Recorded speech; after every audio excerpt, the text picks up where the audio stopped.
దేశంలో మందిర్ మసీద్ ఈ వివాదం చాలా పీక్ స్టేజ్లో నడుస్తోంది. ఇది ఎందుకు నడుస్తోంది, సడన్గా ఎందుకు తెర మీదకి వచ్చింది, అసలు సడన్గా వచ్చిందా లేకపోతే ఎప్పటి నుంచో నలుగుతున్న సమస్యలే ఇవి? తర్వాత బాబ్రీ మసీద్, రామ్ మందిర్ అయోధ్యలో విషయం ఈనాటిది కాదు, దశాబ్దాల నాటిది. సరే, దశాబ్దాల నాటి నుంచి పోరాటాలు జరుగుతున్నాయి, దానికోసం ఉద్యమాలు జరుగుతున్నాయి. ఆర్ఎస్ఎస్ కావచ్చు, లేకపోతే విశ్వ హిందూ పరిషత్ కావచ్చు, బీజేపీ కావచ్చు, చాలా కాలం దాని గురించి పోరాడాయి. మొత్తం మీద కోర్టులో కేసులు ఇదవడం వల్ల అక్కడ భవ్య రామ మందిర నిర్మాణం జరుగుతోంది. ఇట్స్ అదొక స్టోరీ. అది అంతటితో అయిపోయిందని అనుకున్నారు అందరూ. కానీ ఇప్పుడు రాముడు అయిపోయాడు, ఇక శివుడు, కృష్ణుడు, అక్కడక్కడ అమ్మవార్ల ఆలయాలు, వీటికి సంబంధించిన వివాదాలు తెర మీదకి వస్తున్నాయి. ఇవి ప్రత్యేకించి అందరూ ఎక్కువగా మాట్లాడుకునేది కాశీ విశ్వనాథుడి గురించి. వారణాసిలో కాశీ విశ్వనాథ్ టెంపుల్ని ఆనుకొని ఉన్న మసీదు కూడా హిందూ టెంపులే. దాన్ని కూల్చేసి అక్కడ ఒక మసీదు నిర్మించారు కాబట్టి దాన్ని ఆలయంగా పునరుద్ధరించాలి అనేది ఇప్పుడు మళ్ళీ కొంతమంది హిందువులు దాని మీద కోర్టుకు వెళ్ళడం. అలాగే మధురలో శ్రీకృష్ణ ఆలయం ఉంది, కృష్ణుడి ఆలయం ఉంది, అక్కడ కూడా ఒక మసీదు ఉంది. అది కూడా కావాలని ఉద్దేశపూర్వకంగానే, అది ఎవరు మొఘల్ చక్రవర్తులు కట్టారా లేకపోతే ఇంకొకరు కట్టారా, మొత్తం ఏదైతే ఆ మసీదు కూడా అది తీసేయాల్సిందే అక్కడ అనేది ఇది రెండవది. కర్ణాటకలో కూడా ఇలాంటిదే, జామియా మసీద్ అనే దగ్గర కూడా ఇట్లాంటి వివాదమే ఉంది. అది కూడా మసీదు కాదు, యాక్చువల్గా అది హిందూ ఆలయమే, దాన్ని కూడా ఇలా చేశారని. ఈ లెక్కను చూస్తే దేశవ్యాప్తంగా చాలా ఉంటాయి. బహుశా నాకు తెలిసి దేశంలో చాలా ప్రాంతాల్లో మొఘల్ చక్రవర్తులు వచ్చిన తర్వాత కానీ, లేకపోతే ఇంకా ఆ వారసత్వం కంటిన్యూ అయినప్పుడు చాలా హిందూ ఆలయాల మీద దాడులు జరగడం, దర్గాలు నిర్మించడం, మసీదులు నిర్మించడం, ఇవన్నీ చాలా జరిగినాయి. ఇవన్నీ చరిత్రలో మనం తవ్వితే వేల సంఖ్యలో ఉంటాయో లక్షల సంఖ్యలో ఉంటాయో చెప్పలేం, చెప్పడం కూడా కష్టం. మసీదులు నిర్మించడం వేరు, ఆలయాలను కూల్చి నిర్మించడం వేరు. ఇవి ఎన్నో జరిగి ఉండొచ్చు, జరగలేదని మనం అనలేం. ఎందుకు అని అంటే తెలంగాణలోనే, ఉదాహరణకి చెప్తున్నా నేను, తెలంగాణలోనే ఎన్నో హిందూ ఆలయాల మీద రజాకారులు దాడులు చేసి విగ్రహాల ధ్వంసం మనకి ఇప్పటికీ కనపడుతూ ఉంటాయి. మీరు ఎక్కడికి వెళ్ళినా, ఉదాహరణకి రామప్ప ఆలయానికి వెళితే అక్కడ ఆలయం నంది బొమ్మలు నరికేసి, కాళ్ళు నరికేసి, ఇటువంటి ఎన్నో ఉన్నాయి. సో ఇప్పుడు నిన్నటి మొన్నటి రజాకారులే చేస్తుంటే ఆనాటి వాళ్ళు చేయలేదని మనం అనలేము. అలాగని చెప్పేసి ఇప్పుడు దాన్ని వివాదాస్పదం చేసుకుని మసీదులు తీసేసి మళ్ళీ ఆలయాలు నిర్మించాలి అని డెమోక్రటిక్, ఆనాటిదేమో రాజకీయం, ఒక మూఢత్వం, అది జరిగినాయి అప్పుడు. ఇప్పుడు ఈ డెమోక్రసీలో సెక్యులర్ కాన్స్టిట్యూషన్ పరిధిలో ఉన్న దేశంలో ఇవి చేయవచ్చా అనేది ఇప్పుడు కొత్త చర్చ. చేయాలనేది హిందూవాదులు కానీ, హిందుత్వాన్ని నమ్మేవాళ్ళు ఏంటి, హిందూవాదులే. హిందుత్వాన్ని నమ్మడం అంటే హిందూవాదులే అందరూ. అది అప్పుడెప్పుడో జరిగిన తప్పులు ఇవి, ఆలయాలు పునర్నిర్మించాలి అనేది వాళ్ళ బలమైన నమ్మకం, బలమైన వాదన. కానీ ఇప్పుడున్న పరిస్థితుల్లో మీరు వాటిని కదిలిస్తే మళ్ళీ మా మనోభావాలు దెబ్బతింటాయి, ఆ సుహృద్భావ వాతావరణం, ఆ సౌభ్రాతృత్వ వాతావరణం దెబ్బతింటుంది. కాబట్టి వాటి జోలికి వెళ్ళడం అంత శ్రేయస్కరమైన పరిస్థితి కాదు అని సెక్యులరిస్టులు కానీ, అంటే న్యూట్రల్గా ఉండేవాళ్ళు కానీ, లేకపోతే ఇస్లాంని ప్రాక్టీస్ చేసేవాళ్ళు కానీ, వాళ్ళు ఈ రకమైన వాదన వినిపిస్తున్నారు. సో ఈ పరిస్థితుల్లో బీజేపీ డైరెక్ట్గా కాకపోయినా ఇండైరెక్ట్గా, కొంతమంది డైరెక్ట్గానే, బీజేపీ నేతలు కొంతమంది డైరెక్ట్గానే మాట్లాడుతున్నారు. డెఫినెట్గా ఈ మసీదుల్ని తొలగించి తీరాల్సిందే, తొలగించి అక్కడ ఆలయాలు పునరుద్ధరించాలి, మళ్ళీ పునర్నిర్మించాలి, something whatever it may be. ఆ భాష వేరుగా ఉంటుంది కాబట్టి ప్రతిష్ఠించాలి, పునఃప్రతిష్ఠించాలి, లేకపోతే ఏదో చేయాలి, సంథింగ్ ఇలాంటివి అయితే ఉన్నాయి. సో ఏంటి అసలు ఇదంతా ఎందుకు జరుగుతోంది, ఎంతకాలం జరుగుతుంది, ఎన్ని టెంపుల్స్ ఐడెంటిఫై చేశారు? చరిత్రను తవ్వితే అన్ని వివాదాలే ఉంటాయి. మరి ఈ అన్నిటి జోలికి వెళ్తే పరిపాలించడానికి సమస్య ఇవి తప్ప ఇంకా వేరే ఏమీ ఉండదు ఇంకా. సో ఇది రాజకీయపరమైన సమస్యగా తెర మీదకి వచ్చిందా, పరిపాలనాపరమైన సమస్యగా తెర మీదకి వచ్చిందా, దీనికి పరిష్కారం ఏంటి, ఎవరిని సాటిస్ఫై చేయగలం, భారత పౌరులు అందరూ సాటిస్ఫై అవుతారా అనేది మనం చర్చించబోతున్నాం. ఈ చర్చలో మనతో భారతీయ జనతా పార్టీ నాయకులు మామిడి గిరిధర్ గారు పాల్గొంటున్నారు. అలాగే ఇండియన్ యూనియన్ ముస్లిం లీగ్ ఆంధ్రప్రదేశ్ చాప్టర్ అధ్యక్షులు బషీర్ అహ్మద్ గారు, అలాగే సీనియర్ జర్నలిస్ట్ గోసాల ప్రసాద్ గారు మనతో చర్చలో పాల్గొంటున్నారు. చర్చను స్టార్ట్ చేసే ముందు ఒక చిన్న ప్రేక్షకులు గిరిధర్ గారు నమస్కారం. అండ్ బషీర్ అహ్మద్ గారు, ప్రసాద్ గారు మీకు కూడా వెరీ గుడ్ ఈవినింగ్. గిరిధర్ గారు, ఈ ఇష్యూ అంటే as per my best of my knowledge Babri మసీద్, రామ్ మందిర్ దశాబ్దాల నాటిది, దాదాపు 2 తరాలు 2 జనరేషన్స్ తర్వాత దానికి ఒక సొల్యూషన్ వచ్చింది. కోర్టు జడ్జిమెంట్ ఏదో రామ్ మందిరం అయితే కడుతున్నారు, హ్యాపీ.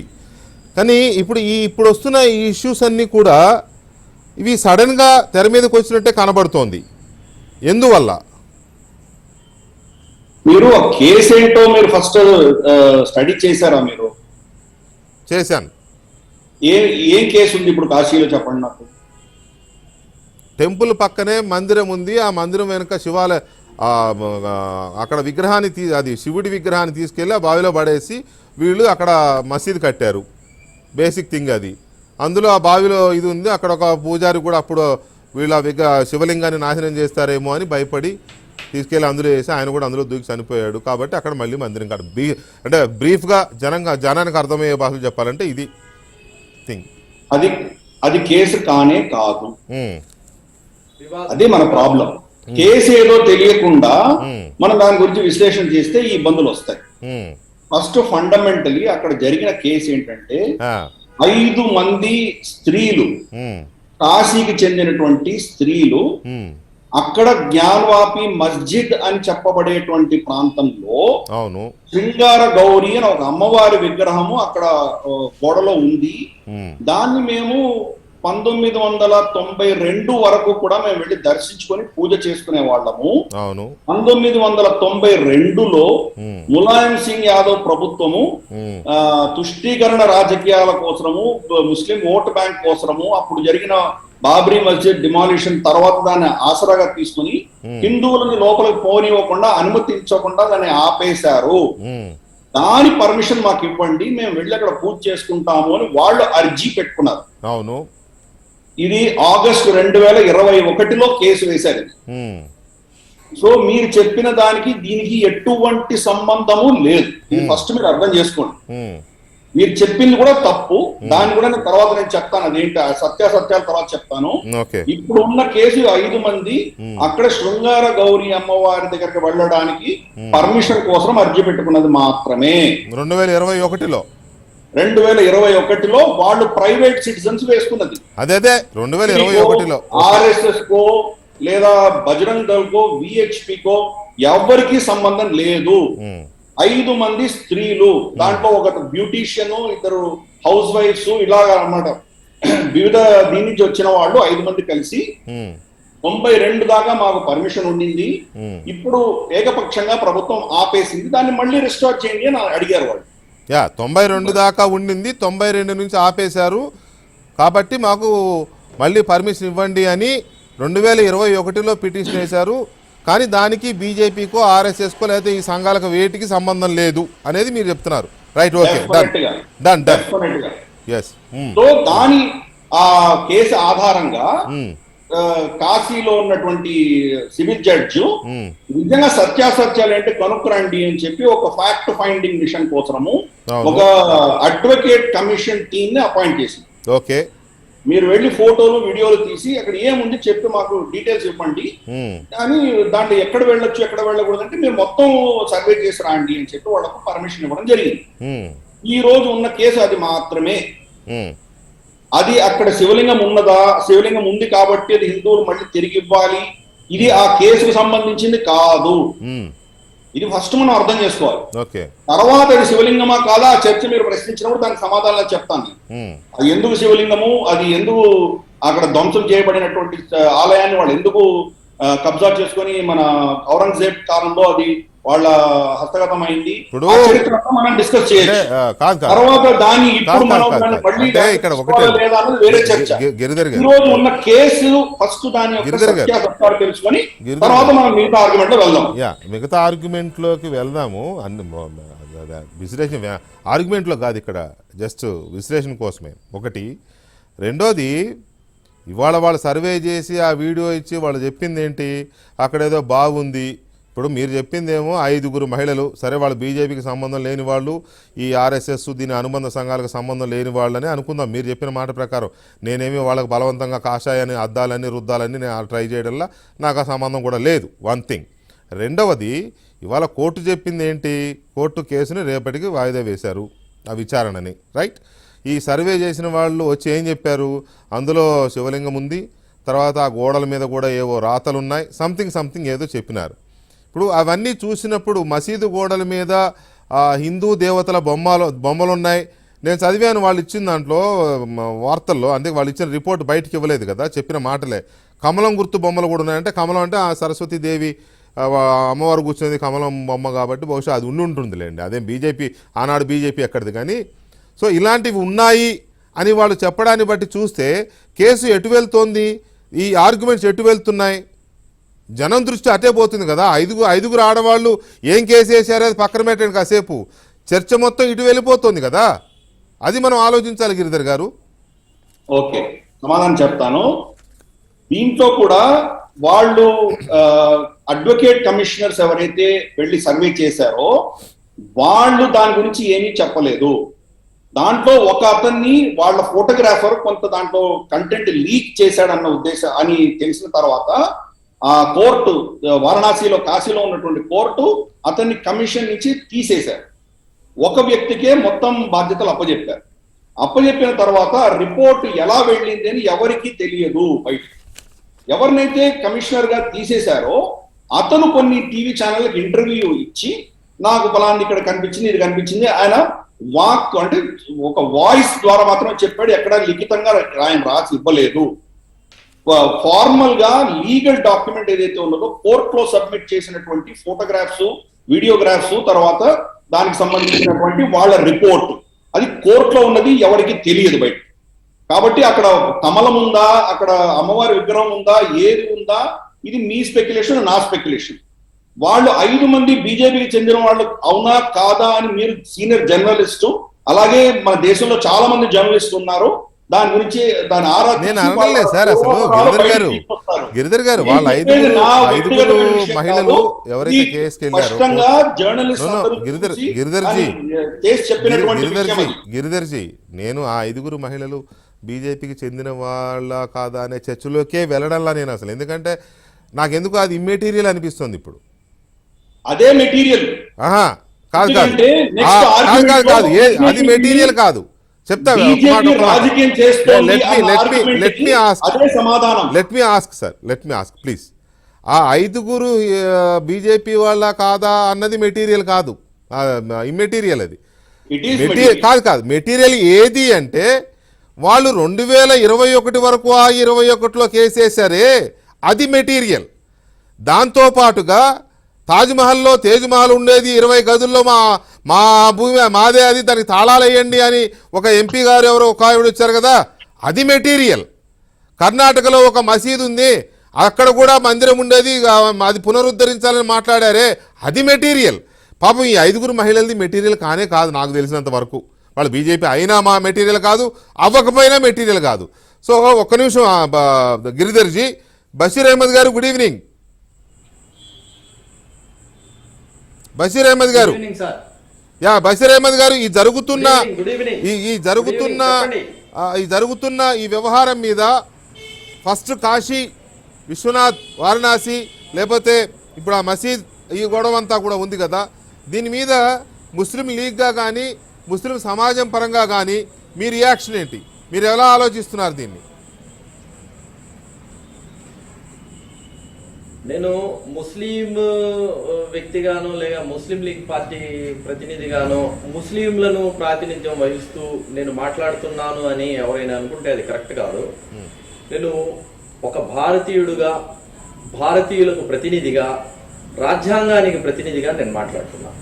ఇప్పుడు వాస్తవంగా భారతదేశంలో చూస్తే, ప్రస్తుతం ఉన్న పరిస్థితి కనుక చూస్తే, బీజేపీ మతాన్ని రాజకీయ కోణంగా, రాజకీయ పావుగా వాడుకుంటున్న విషయం మనం స్పష్టంగా గమనిస్తున్నాం. దీనివల్ల భారతీయుల్లో ఎన్నో వేల సంవత్సరాల నుంచి కలిసిమెలిసి బ్రతుకుతున్న భారతీయుల్లో మతపరంగా ఒక నిట్ట నిలువు ఒక చీలికను తీసుకొని వచ్చి దాని ద్వారా ఓట్లను పొందాలని రాజ్యాధికారాన్ని పొందాలని చేస్తున్న ప్రయత్నంలో భాగంగానే ఈ కొత్తగా కూడా ఈ వివాదం ఏర్పడింది. ఇప్పుడు మా మిత్రుడు మామిడి గిరిధర్ గారు చెప్పిన ప్రకారంగా ఇప్పుడు మా 5 మహిళలు ఓకే కోర్టులో పిటిషన్ వేశారు. పిటిషన్ వేసి వాళ్ళు అడిగింది ఏంటి, పూజ చేసుకోవడానికి అనుమతి ఇవ్వండి అని చెప్పేసి అడిగారు. ఓకే రైట్, దాన్ని కూడా మనం కాదనం.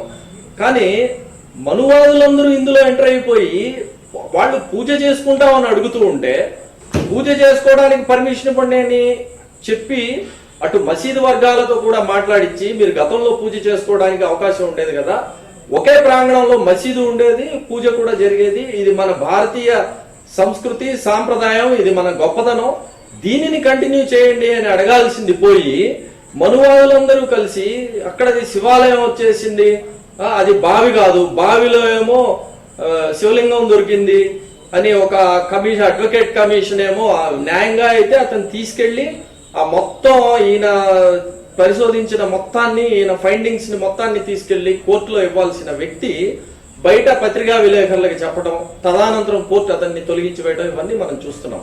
ఇప్పుడు ఇక్కడ వాస్తవంగా మనం గమనించాల్సింది ఏంటంటే భారతదేశంలో ఉన్న సామాన్య ప్రజలు ఎవరు కూడా ఇలా మతపరమైన అంశాల మీద తన్నుకుని మతపరంగా గుడి నాది మసీదు నీది అని తన్నుకుని ఇబ్బందులు పడాలి అనే ఆ ఉద్దేశం ఎవరికి లేదు. ఈ కొద్ది మంది ఉన్నారు, ఈ కొద్ది మంది కడువెడు పాలలో విషపు చుక్కలాగా సామాజికంగా ఉద్రిక్తతల్ని తయారు చేయడం, మనుషుల యొక్క భావోద్వేగాలతో వాడుకోవడం కోసం ఈ ప్రయత్నిస్తున్నారు. ఈ ప్రయత్నాన్ని భారతీయులు ప్రతి ఒక్కళ్ళు కూడా ఖండించాల్సిన అవసరం ఉందని చెప్పేసి ఆ కొద్ది మంది కడివెడి పాలలో వేసే ఆ కొద్ది మంది ఏ వర్గాల్లో ఉన్నారంటారు? ఇంట్రెస్టింగ్ థింగ్ ఒక విషయం చెప్తారు, చెప్పండి మీరే చెప్పండి. కానీ ఒక మాట ఆ కొద్ది మంది పాలల్లో అవి చిన్న విషపు చుక్క వేసే వాళ్ళు కొద్ది మంది అన్నారు కదా, ఆ కొద్ది మంది ఏ వర్గాల్లో ఉన్నారంటున్నారు మీరు?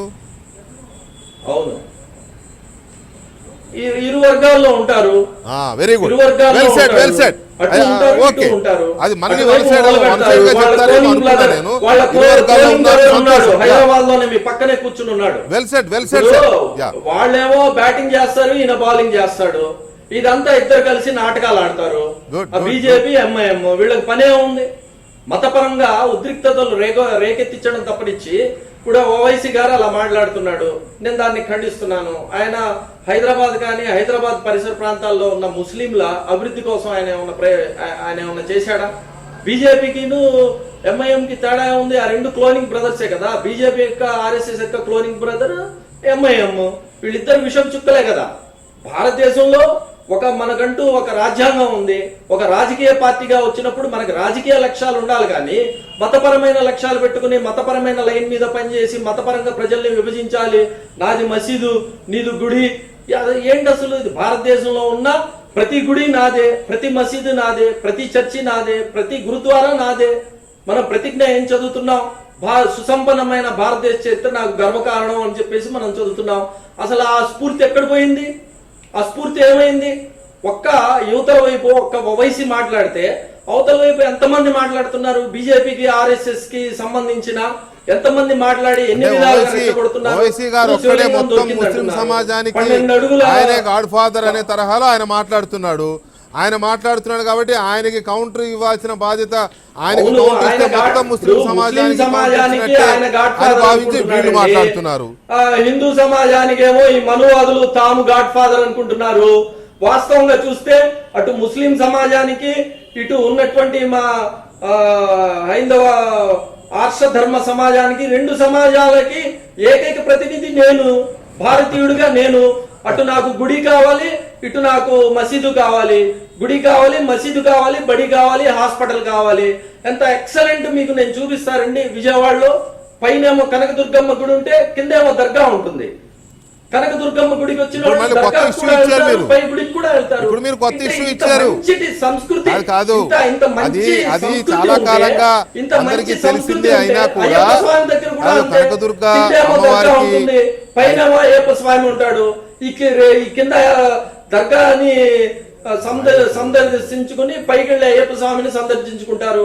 ఇంతటి మంచి ఒక మనకు గొప్ప గొప్ప యోగులు వచ్చారు భారతదేశంలో, గొప్ప గొప్ప సూఫీ యోగులు వచ్చారు, సాయిబాబా గారు లాంటి యోగులు వచ్చారు.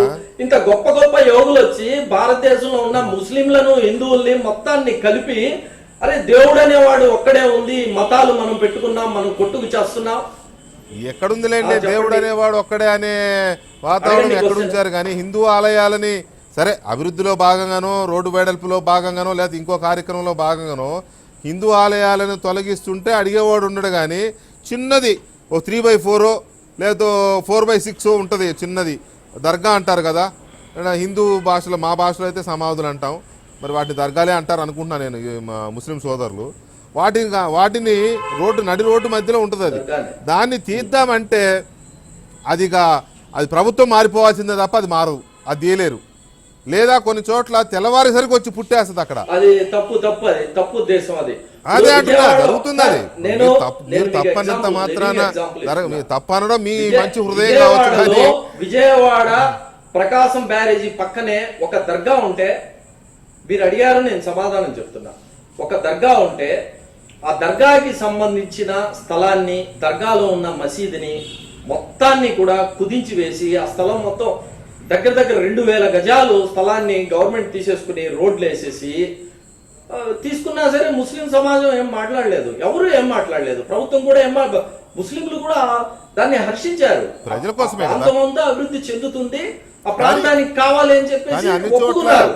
ఇప్పుడు అలాగే విజయవాడ రామవరపాడు రింగ్ రోడ్ వచ్చే చోట కావాలని చెప్పేసి అక్కడ పార్టీ వాళ్ళు ఒక మసీదుని తొలగించి వేస్తే హ్యాపీగా ఇచ్చారు రోడ్డు కోసం అని చెప్పేసి, ప్రజల అవసరం కోసమే కదా, ప్రజలకు సౌకర్యంగా ఉండి ప్రజలు బ్రతుకుంటేనే కదా గుడి కానీ మసీదు కానీ చర్చి కానీ. ప్రజలు లేనప్పుడు గుడులు మసీదులు ఆలకించండి మధ్య మధ్యలో, ఎందుకంటే రాజ్యాంగానికి చేసుకున్నప్పుడు రాజ్యాంగ విలువలకు లోబడే మనం పనిచేయాలి. నా మాట కూడా ఆలకించండి. నేను చేసినప్పుడు అడిగే అవకాశం నాకు ఇవ్వండి, ఎందుకంటే మళ్ళీ క్రాస్ టాక్ చేసి గట్టిగా ఇదైతే అది ఏది ఎవరిది అర్థం కాకుండా పోతుంది. సో ఇక్కడ నా రిక్వెస్ట్ ఏంటంటే, మీరు చెప్పింది ప్రకాశం బ్యారాజ్ దగ్గర జరిగి ఉండొచ్చు ఒక ఎగ్జాంపుల్, ఇంకా కాదనడం మంచిదే జరిగింది, ప్రజల కోసమే రోడ్ల వెడల్పు కోసమే. కానీ కొన్ని లక్షలు జరగకపోతే ఒక్క ఎగ్జాంపుల్ చెప్పుకోవడానికి ఒకటి దొరికింది, రైట్. ఎనీవే అది కూడా సంతోషమే. అయితే ఇక్కడ ప్రసాద్ గారు, గిరిధర్ గారు చెప్పినట్టుగా 1992 వరకు అక్కడ మహిళలు వెళ్ళి పూజ చేసుకునేవారు ఒక పవిత్ర దినం రోజున. అది లాలూ ప్రసాద్ యాదవ్ గవర్నమెంట్ ఏదో రాజకీయము ములాయం సింగ్ యాదవ్. ఈ రెండు రాష్ట్రాల కన్ఫ్యూజన్ ఉంటుంది అప్పుడప్పుడు. ఈ ములాయం సింగ్ యాదవ్ గారి ప్రభుత్వంలో ఏదో ఓట్ల కోసమో రాజకీయం కోసమో ఏదో చేశారు. ఈ చేసిన నేపథ్యంలో 2021లో వీళ్ళు కోర్టుకు వెళ్ళారు, మళ్ళీ మాకు పూజలకు అనుమతించండి అని. దీని వెనక హిందుత్వవాదులు ఉన్నారనో బీజేపీ ఉందనో నేను అనడంలా, మళ్ళీ అనట్లా, ఎందుకంటే గిరిధర్ గారు నాకు అన్నారు కాబట్టి చెప్తున్నా, నేను అనడంలా. కానీ వాళ్ళు వెళ్ళింది కోర్టుకి పూజకి అనుమతించండి అని, సింపుల్, అంతే కదా, అంతకు మించి వేరే లేదు కదా. ఇప్పుడు యాక్చువల్గా 1991లోనే మొట్టమొదట ఫస్ట్ నా క్వశ్చన్ పూర్తి కానివ్వండి దయచేసి. పూజ చేసుకునే వాళ్ళం పూజకు అనుమతించండి అన్నారు. కోర్టు చెబితే వినని వాడు ఎవడు ఈ భూమి మీద? ఎక్కడైనా జగన్మోహన్ రెడ్డి గారు లాంటి వాళ్ళు ఒకళ్ళు ఎదురు ఉంటారేమో కానీ ఇండియాలో కోర్టు చెబితే వినని వాళ్ళు ఎవరుంటారు? అయోధ్య రామ మందిరం కేసునే కోర్టు చెబితే 2 వర్గాలు ఆమోదించినాయి, అంత పెద్ద ఇష్యూ. ఇక్కడ పూజకి అనుమతించి ఉంటే అసలు ఇష్యూ లేదు కదా, అంతకంటే సౌభ్రాతృత్వం ఇంకేముంటుంది సార్? మసీదులో మహిళలు వెళ్ళి పూజలు చేసుకోవడానికి ఉండే అంత సౌభ్రాతృత్వం ఇండియాలో ఉందంటే that is a great thing. ఇవాళ దాన్ని ఆపేసి సూదిని తీసుకెళ్లి దూలానికి వచ్చినంత పెద్ద ఇష్యూ ఎందుకు అయింది, ఎవరు చేశారనే దాని మీద అర్థం కావట్లా. డెఫినెట్గా ఇది హిందూ దేశం అయి ఉండొచ్చు. ఇప్పుడు చెప్పండి ప్రసాద్, చెప్పాల్సిన ఒక పాయింట్ చెప్పమంటారు నేను. చెప్పండి మీరే చెప్పండి. 1992లో పివి నరసింహారావు ప్రభుత్వం ఒక చట్టం తీసుకొచ్చింది. 1947 ఆగస్టు 15 నాటికి ఉన్న ఈ దేవాలయాలు యథాపూర్వ స్థితి అలాగే ఉండాలి. ఏ జైలు దేవాలయం అయినా, మసీద్ అయినా, చర్చ్ అయినా, ఏ దేవాలయం అయినా, ఏదైనా ప్రార్థనా మందిరం ఒకేలా ఉండాలి, వాటి స్ట్రక్చర్లు మార్చొద్దు, వాటిని ముట్టుకోవద్దని 92 సెప్టెంబర్ 18 ఆయన చట్టం తీసుకొచ్చాడు. ఆ చట్టం తీసుకొచ్చిన తర్వాత ఇక భారతదేశంలో ఏ టెంపుల్ అయినా సరే, అది ఏ కుల ఏ మతం అనమండి, వాటిని స్ట్రక్చర్లు మార్చడానికి లేకపోవడం వల్ల ఇప్పుడు వీళ్ళు 1991లో కూడా ఇదే జ్ఞానవాపి మసీదు మీద పిటిషన్ పడితే అలహాబాద్ హైకోర్టు స్టే ఇచ్చింది. అక్కడి నుంచి స్టే కంటిన్యూ అవుతుంది. మొన్న 2021లో అమరావతి వారణాసికి చెందిన 9 మహిళలు, ఢిల్లీకి చెందిన ఒక ఆవిడ రాఖీ సింగ్ అని ఈ 5గురికి వెళ్ళి పిటిషన్ వేశారు. వేస్తే 2021లో వేశారు. అది వేసిన తర్వాత వాయిదాలు పడి కమిషన్ వేయాల్సిన పరిస్థితి, కమిషన్ వేస్తానని సివిల్ జడ్జి కమిషన్ వేశారు. కమిషన్ వేసి ముందు కమిషన్ కూడా మసీద్ కమిటీ ఒప్పుకోలేదు. కానీ ఆయన కమిషన్ వేసి అసలు ఏముందో చూద్దామండి అని చెప్పాడు. అంటే ఇక్కడ 2 విషయాలు గమనించాలి. భారతదేశ జనలో 1992లో చేసిన చట్టం ఒక పక్కన ఉంది.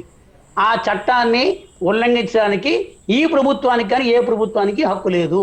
అది మొట్టమొదట గుర్తుపెట్టుకోవాలి.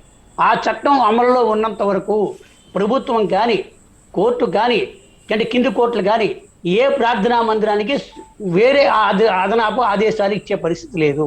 అయితే ఈయన అడ్వకేట్ కమిషన్ వేసి ఆ కమిషన్ రిపోర్ట్ తీసుకురమ్మని చెప్పేప్పటికీ ఆయన వెళ్తున్న అడ్వకేట్ కమిషను తనతో పాటు వేరే ఎవరినో తీసుకెళ్తే అవి లీక్ రాగానే హిందూ వాదులు అనేవాళ్ళు, అది ఏ పార్టీకైనా అవసరం, హిందూ వాదుత్వం అనేవాళ్ళు, అదిగో మేము ముందు నుంచే చెప్పాం కదా మా కాశీ విశ్వనాథుని దేవాలయం ధ్వంసం చేసి కట్టారు అని ఒక ప్రచారాన్ని చేశారు. ఆ ప్రచారం విస్తృతంగా బయటకు వచ్చింది.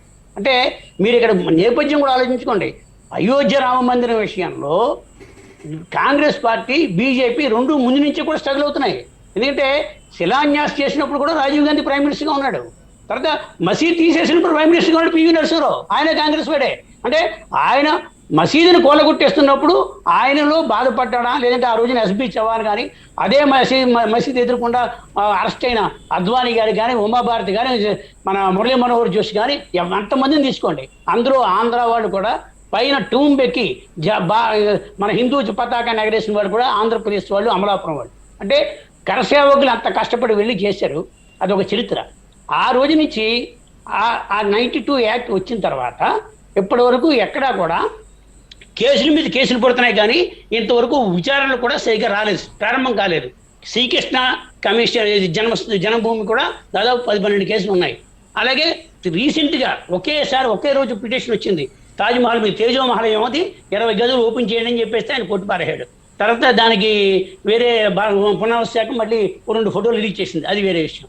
ఈ వారణాసికి సంబంధించి ఇప్పుడు కోర్టు ముందున్న, అంటే 92 నాటి యాక్ట్ ఒక రక్షణ కింద ఉంటే, ఇవాళ వారణాసి కోర్టు ఇచ్చిన ఆదేశాలు ఏదైతే ఉన్నాయో రిపోర్ట్ సబ్మిట్ ఆ రిపోర్ట్ సబ్మిట్ చేసేటప్పుడు అతను ప్రవర్తన సరిగా లేదు, కమిషనర్ని అతను తొలగించారు. ఆ అజయ్ కుమార్ మిశ్రా అని అతను తొలగించారు. అతను మీడియాకు వచ్చో లేదా బయటకు వచ్చో కొన్ని లీకులు ఇచ్చాడు. అది వాటి యొక్క వాస్తవికత కానీ, వాటి యొక్క నిజ నిర్ధారణ కానీ కోర్టు ఇంకా డిసైడ్ చేయలేదు.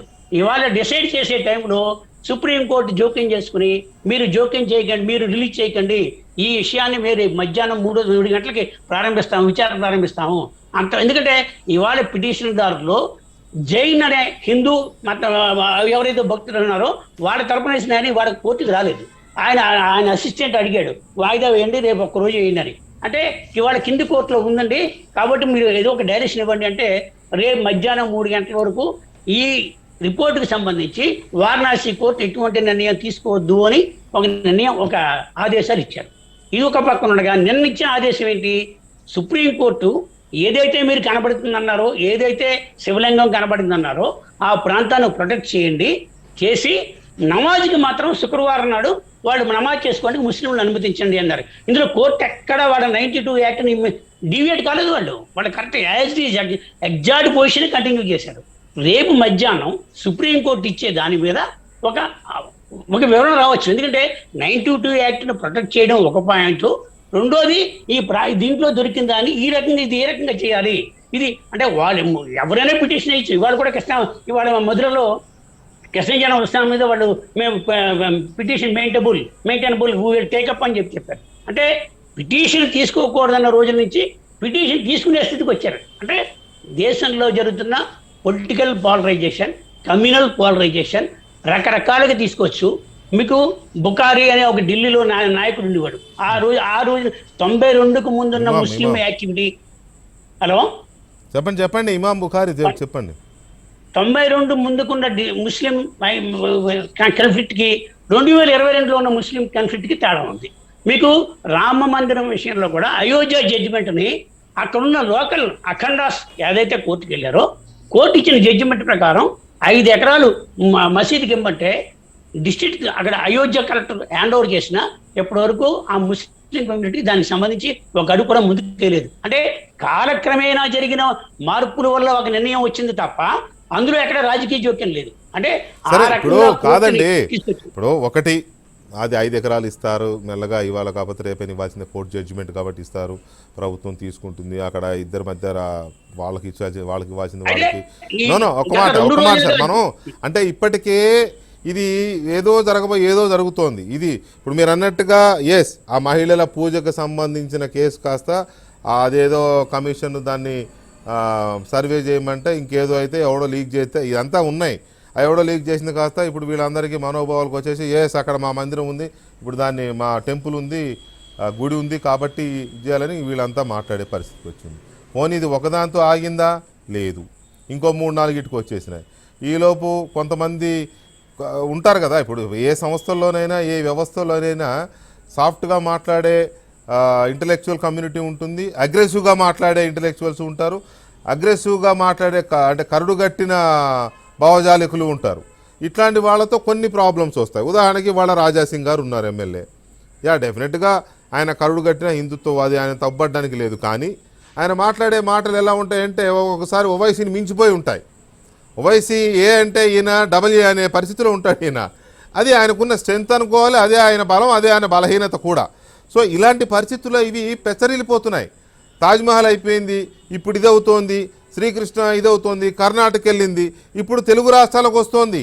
తెలుగు రాష్ట్రాల్లో కూడా ఇలాంటివేవో ఉన్నాయనే అనుమానాలు బయటకు వస్తున్న నేపథ్యంలో తెలుగు రాష్ట్రాల్లో ఏముంది, అసలు ఇవి ఎందుకు జరుగుతున్నాయి, ఇది రాబోయే కాలానికి కాబోయే ఎజెండానా, ఇది ఈ ఎజెండాతోని ముందుకెళ్ళబోతున్నాయా, ఈ దేశంలో రాజకీయ వ్యవస్థలన్నీ వీటి చుట్టూ తిరగాల్సిందేనా? చిన్న రైట్, వెల్కమ్ బ్యాక్ గిరిధర్ గారు అండ్ బషీర్ అహ్మద్ గారు అండ్ ఆల్సో ప్రసాద్ గారు ఆల్సో. ముందుగా గిరిధర్ గారు, ఇక్కడ ఏంటంటే చరిత్రకు సంబంధించిన ఒక 3 లైన్స్ నేను ఇది చేసినవి చెప్తున్నాను. అంటే మోరార్లెస్ సిచ్యువేషన్ అలాగే ఉంది మనకి ఇండియా, భారతదేశం అంతా ఇదే పరిస్థితి. మనకి ఏంటంటే చరిత్ర చెప్తున్న దాని ప్రకారం 2000 సంవత్సరాల క్రితం విక్రమాదిత్యుడు కాశీ విశ్వనాథ ఆలయాన్ని నిర్మించాడు వారణాసిలో. 1194లో మహమ్మద్ గోరీ సైన్యాధిపతి కుతుబుద్దీన్ ఐబక్ కనౌజ్ రాజును ఓడించినప్పుడు ఆ ఆలయాన్ని కూల్చేశారు. కూల్చేయడం అంటే దాన్ని కొద్దిగా దెబ్బ కొట్టారనుకోండి, డెస్ట్రాయ్ చేశారనుకోండి, మన రజాకారులాగానే. ఆ తర్వాత 1211లో గుజరాత్ రాజు ఒకరు ఆలయాన్ని పునరుద్ధరించారు. మళ్ళీ ఆ తర్వాత 1458లో హుస్సేన్ షా షర్కీ హయాంలో కూల్చారు. మళ్ళీ ఔరంగజేబు మొఘల్ సింహాసనాన్ని అధిష్ఠించిన తర్వాత 1669లో కాశీ విశ్వనాథుడి గుడిని కూల్చేసి అదే ఆలయ గోడల మీదుగా ఇప్పుడున్న మసీదును నిర్మించాడు. అఫ్కోర్స్ ఆ తర్వాత 1742లో మళ్ళీ మరాఠా సుబేదార్ మల్హర్రావు హోల్కర్ లేకపోతే ఆ తర్వాత ఆయన కోడలు వచ్చి మళ్ళీ ఆలయాన్ని నిర్మించారు. కానీ ఆ వెనుకున్న మసీద్ అలాగే ఉంది అనేది మనకి హిస్టరీ చెప్తోంది. This is the history. మోరార్లెస్ భారతదేశంలో లేదా భారత ఉపఖండంలో ఆ మాటకు వస్తే, not only in India, Indian sub కాంటినెంటల్లో ఉన్న మెజారిటీ వాటిని మసీదులు అనాలా, దర్గాలు అనాలా, ప్రార్థనా మందిరాలు అనాలో నాకు తెలియదు, రకరకాలుగా ఉంటాయి. కాబట్టి మెజారిటీ ఇట్లాగనే ఈ హిందూ టెంపుల్స్ని ధ్వంసం చేసి కట్టినవో లేకపోతే వాటిని ఆనుకొని కట్టినవో ఇవే ఉన్నాయి మేజర్గా. ఇది ఎప్పుడు 1100, 1500, 1400, 1600 శతాబ్దాలలో. అంతగా హిందుత్వం అనేది ఏనాటిదో దానికి పుట్టుపూర్వతలు చెప్పే పరిస్థితి కూడా లేదు మనకి. ఎందుకంటే దీని మూలాలే అక్కడి నుంచి వచ్చినాయి కాబట్టి. సో ఇప్పుడున్న తరానికి కానీ దీని ముందు తరానికి కానీ, అది హిందూ తరమైనా ముస్లిం తరమైనా ఇంకో తరమైనా, ఈ తరాలకు ఆ చరిత్రతో తెలియకపోవచ్చు, తెలిసినా పట్టించుకోవాల్సిన అవసరం లేకపోవచ్చు. అక్కడ ఒక మసీదు ఉంది, ఆయన ప్రార్థన చేస్తాడు. ఇక్కడ ఒక గుడి ఉంది, ఈయన వెళ్ళి పూజ చేస్తాడు. అక్కడ ఒక చర్చ్ ఉంది, ఆయన వెళ్ళి ప్రార్థన చేసుకుంటాడు. ఇంతకు మించి ఏముండదు కదా. ఇప్పుడు ఎందుకు ఇది రేజ్ అవుతోంది అనే దాని మీదనే చర్చ నడుస్తోంది. Giridhar garu, if I'm right. Obviously you're wrong. Okay. మనకు సోమనాథ్ ఆలయాన్ని 16 సార్లు మహమ్మద్ గజనీ దండయాత్ర చేస్తే 16 సార్లు దాన్ని మళ్ళీ నిర్మించుకున్నాం. అవును కాశీని 3 సార్లు ధ్వంసం చేస్తే 3 సార్లు నిర్మించుకున్నాం. అవును. ఇందాక మీరు కాశీ చరిత్రలో చెప్పినప్పుడు ఒక లైన్ మర్చిపోయారు. 1585లో రాజా తోడర్మల్ అన్న వ్యక్తి అన్న రాజు అక్బర్ హయాంలో అక్బర్ కి ఒక సామంతుడిగా, అక్బర్ సేనాధిపతిగా, అతని మినిస్టర్ గా ఉన్నటువంటి రాజా తోడర్మల్ అక్కడ కాశీ విశ్వనాథ ఆలయం కట్టించాడు, మళ్ళీ పునర్నిర్మించాడు. ఔరంగజేబ్ ధ్వంసం చేసింది ఆ మందిరాన్ని ధ్వంసం చేశాడు. అంతకంటే ముందర 1632లో షాజహాన్ కూడా దీన్ని ధ్వంసం చేయమని ఫర్మాన్ ఇష్యూ చేశాడు. ఫర్మాన్ ఇష్యూ చేస్తే అక్కడ హిందువులు, అక్కడ ఉన్నటువంటి పండితులు దాన్ని తీవ్రంగా ప్రతిఘటించేసరికి చుట్టుపక్కల ఉన్న 63 గుళ్ళను ధ్వంసం చేసి వెళ్ళిపోయారు. కానీ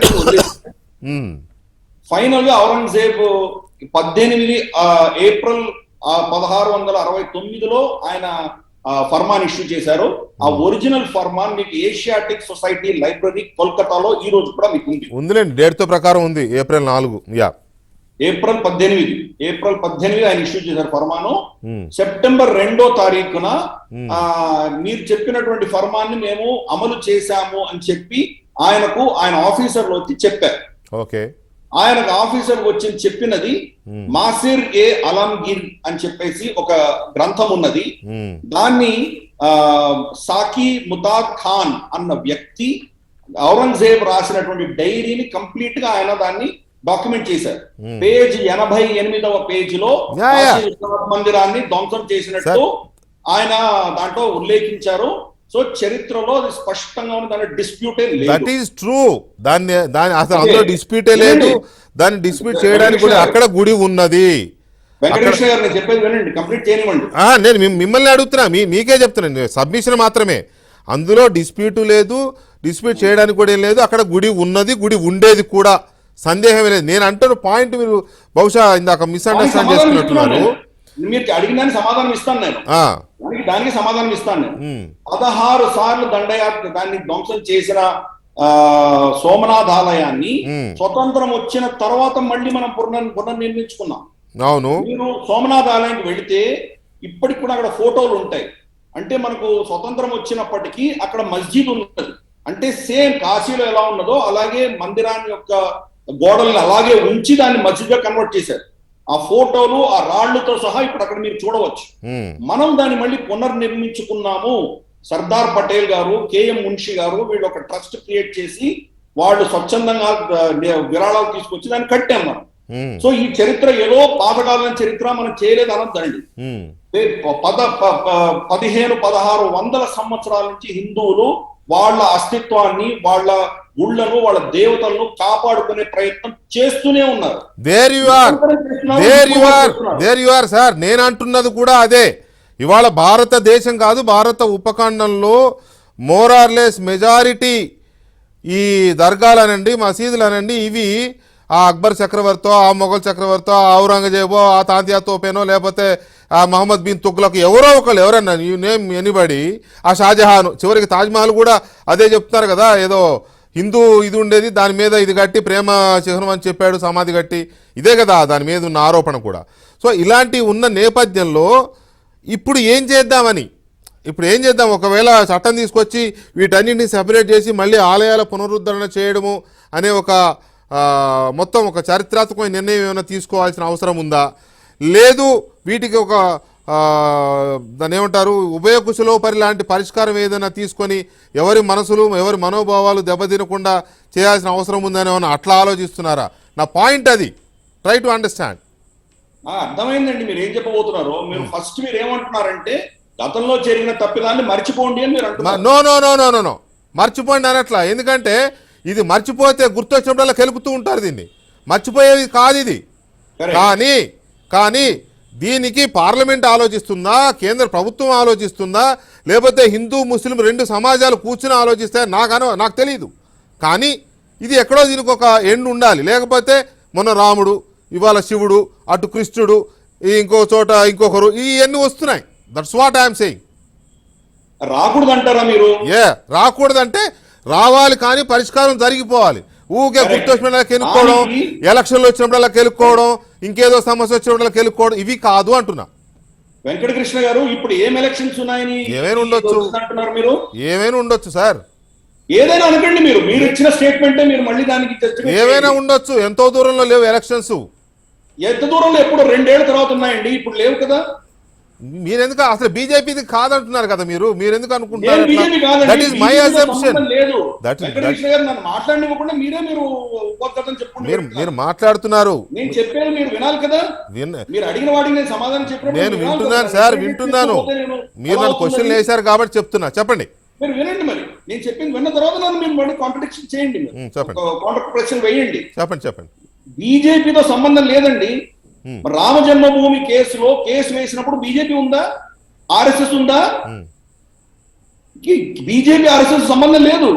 ఈ బీజేపీ ఉంటుంది, ఆర్ఎస్ఎస్ ఉంటుంది, రేపు విశ్వ హిందూ పరిషత్ ఉంటుంది, ఇవన్నీ పోతాయి.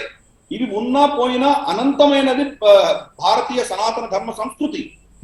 వందల సంవత్సరాల నుంచి మన పూర్వీకులు పోరాటం చేస్తూ వచ్చారు కాబట్టి దేవాలయాల్ని కొన్నిటైనా కాపాడుకోగలిగారు. కాపాడుకోలేని వాటి మీద వాళ్ళు దాన్ని రీసెర్చ్ చేసి దాన్ని డాక్యుమెంట్ చేసి పెట్టుకున్నారు.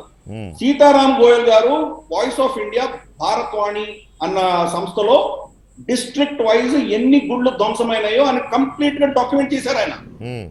ఇవన్నీ డాక్యుమెంటెడ్ ఉన్నాయి. ఇది భారతదేశంలో మొదటిసారి జరుగుతోంది మీరు అనుకోకండి.